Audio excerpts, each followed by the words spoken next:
Formula ఈ car race కేసులో IAS అధికారి అరవింద్ కుమార్ ను ఏసీబీ మరోసారి విచారించింది. ఎఫ్ఈఓ కంపెనీకి నగదు బదిలీలపై ప్రశ్నల వర్షం కురిపించింది.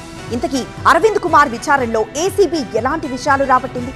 ఏసీబీ ప్రశ్నలకు ఆయన ఎలాంటి సమాధానాలు ఇచ్చారు?